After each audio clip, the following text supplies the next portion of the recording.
as well, which is Nikolaj Martyniuk, who is co-founder and CEO of a rather new company as well, which is called wepower.com. And what I think makes it already sound exciting that you deal with blockchain technology. So you're based in the Baltic states, but you're doing already your business quite around the globe. And we look forward now to hearing from you, Nick.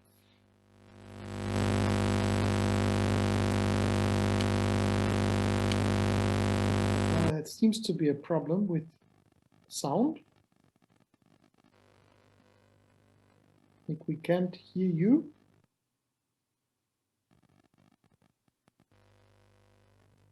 No?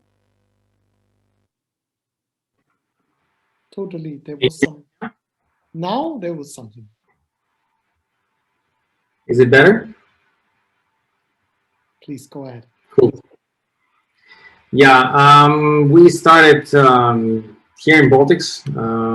We're two co-founders from Baltic states. I'm based in Lithuania right now due to Corona travel restrictions. My co-founder Casper, he's currently in Australia, where most of our business is today. But yeah, now we're also coming back to Europe. I'll share my screen to go over the.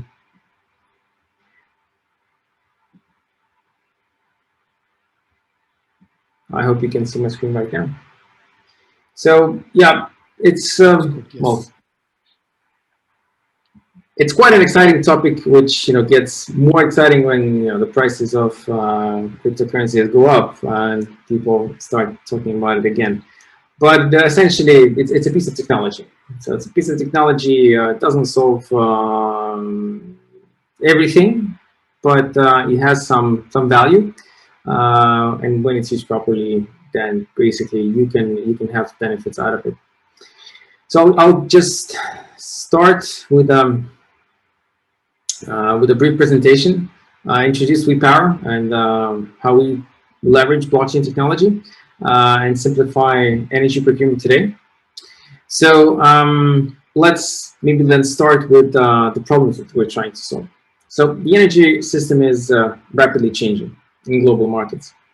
Either wind or solar is already the cheapest source of electricity in the countries, making around 73% of the world's GDP. This makes renewable energy highly competitive option for energy sourcing.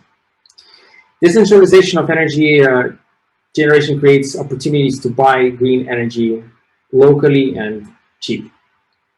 At the same time, the average size of individual generation units is dropping. This creates options for smaller companies to buy green energy from multiple sources of generation at the same time.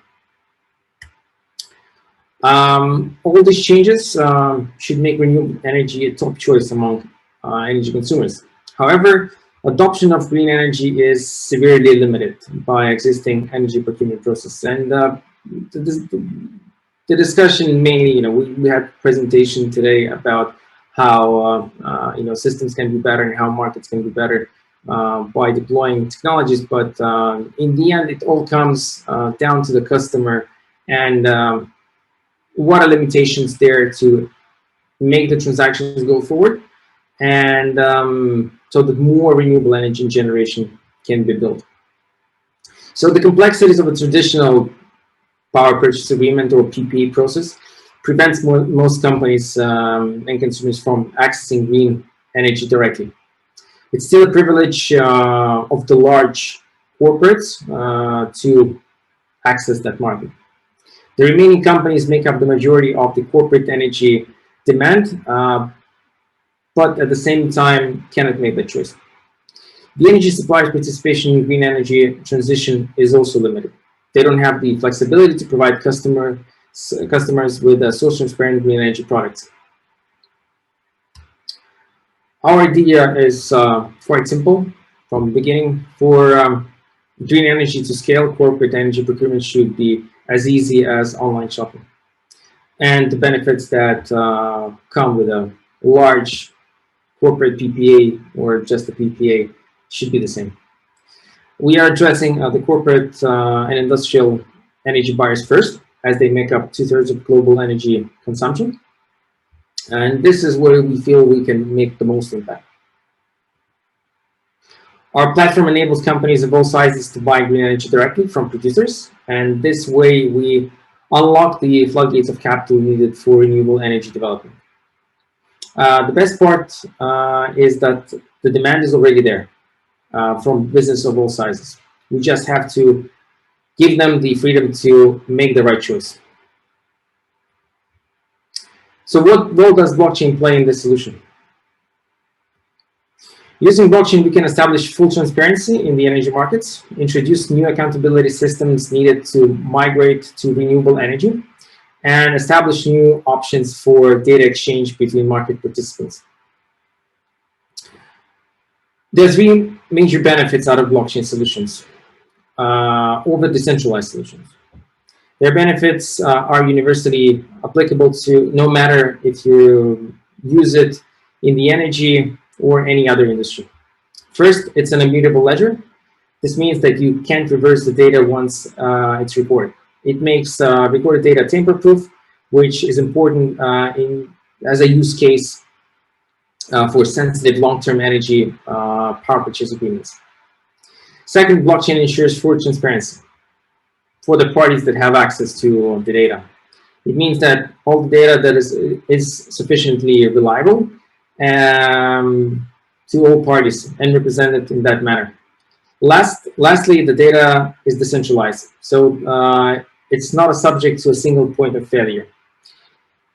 In our case, the core usage is that it represents highly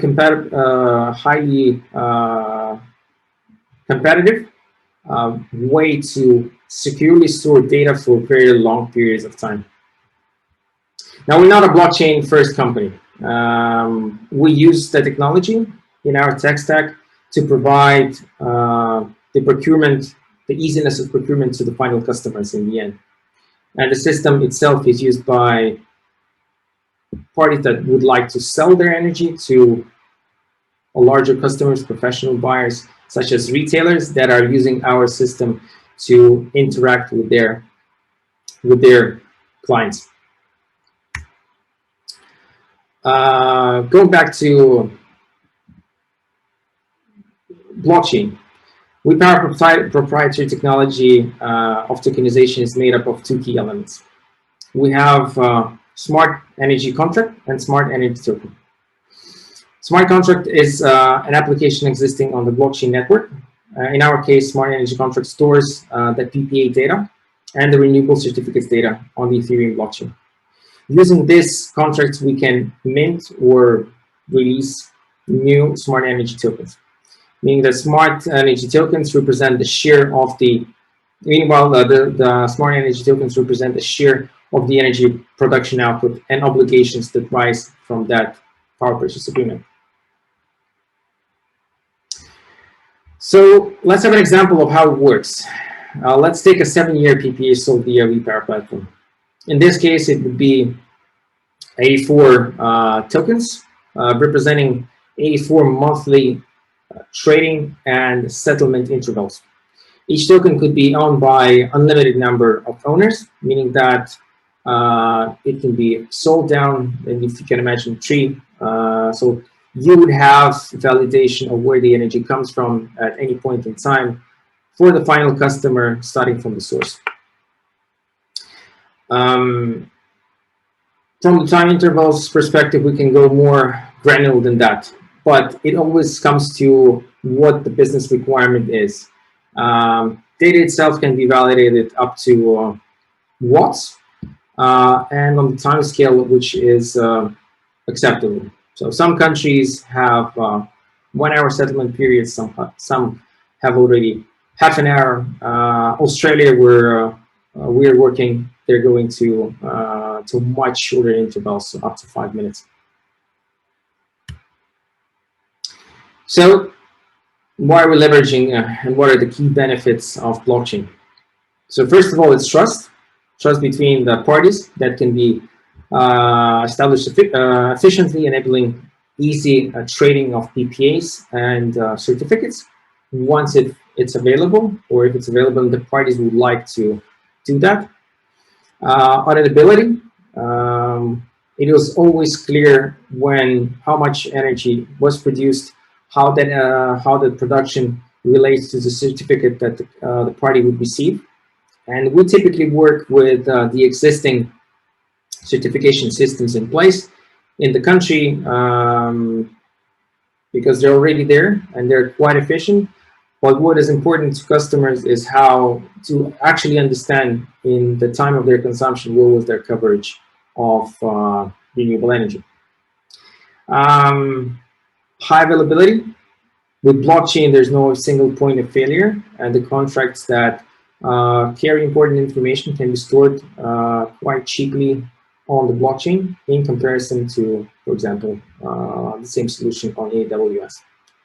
Last but not least, automation. With blockchain, many of the current energy market processes could be fully or partially automated, down to buy yourself what you wish type of solution. As a showcase of the technology, some time ago, we partnered with Elring, Estonia, an Estonian transmission systems operator, to prove Ethereum blockchain technology's scalability for renewable energy transactions. We managed to tokenize 24 terawatts of energy data. That was 1 year data for all the consumption points and production points in Estonia. And it worked nicely. Naturally, there's no business case of putting all of the data right now on the Ethereum blockchain. It probably would not make sense. But when we're talking about valuable contracts, valuable transaction, it has some benefit and it has quite a lot of sense to that.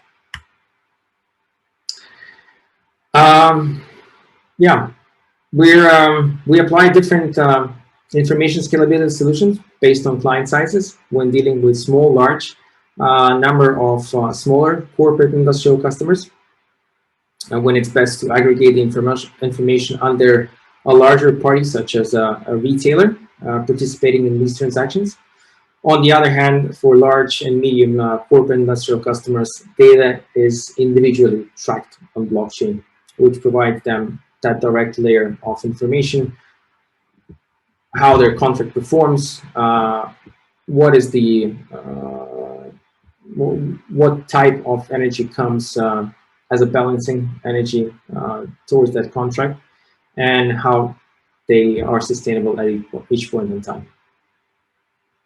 Thank you. Oh, thank you so much. That was very interesting, kind of giving us some insights of what you're doing. Do we have any questions from audience? And let me ask you the first, since how long have you now been doing this in practice? Our company is 3.5 years old right now. Mm-hmm.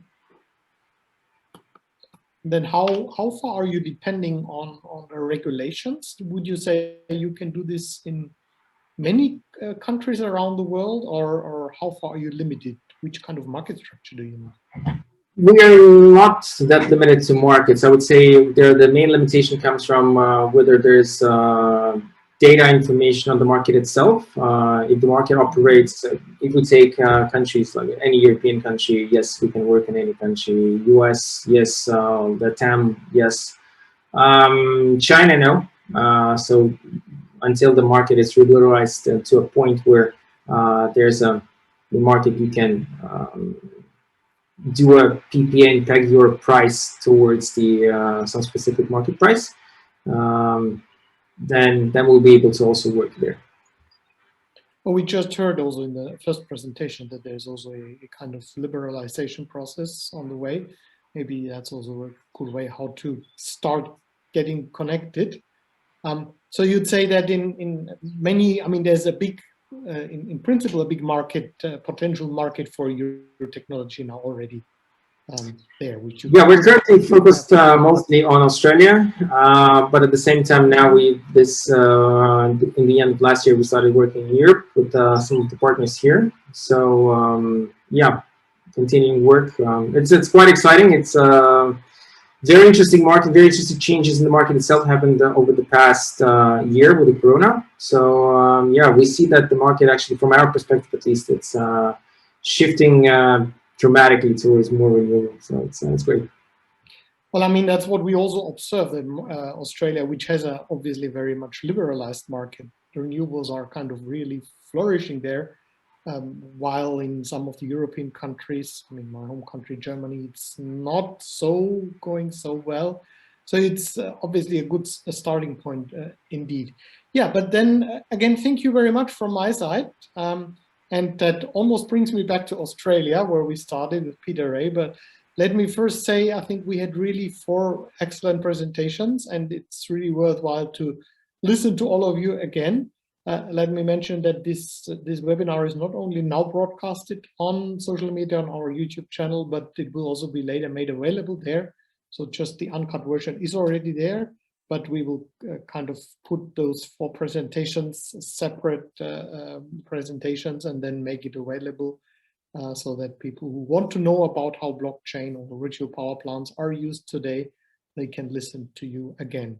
Yeah, thanks so much. And I think we had a very important discussion at this point of time. I'm sure we will talk more about this in the future.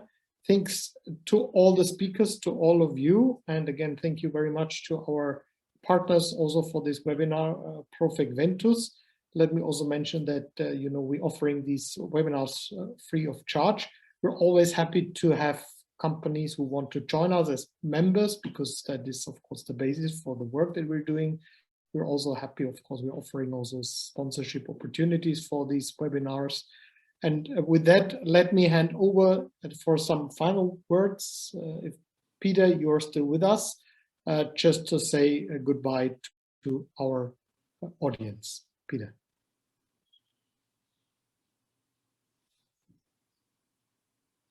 If you unmute yourself again. Can you hear me now? Yes, please. Thank you. That was a very exciting trip we've just taken, and it stimulates a lot of thought and a lot of discussion, I imagine, which will follow this. There were some things that I understood, and some parts of it I'm afraid I will have to do some more work to understand, but the stimulation that it gives is something that's very worthwhile. And I think all of those who joined in will have enjoyed and learned something from it. Those who didn't join in, I think, have missed out on some information and something which has been a very interesting evening. So thank you. I add to what Stefan has said. Thank you very much to all of those who are the speakers, and thank you also to those who were interested enough to listen and to participate. It's one of the things that I think we ought to revisit sometime in the not too distant future, to just see how far things change, how rapidly they change. There are interesting approaches to what I see as some challenges which the world faces as we become more sophisticated, and some of the sophistication in some of the suggestions that we've heard today really excites some further talk, some further opportunity. Thank you. I won't go through any of the individuals, but thank you one and all for what has been a very worthwhile webinar. Thank you. Then have a nice day, have a nice evening, have a good day, have a good night wherever you are.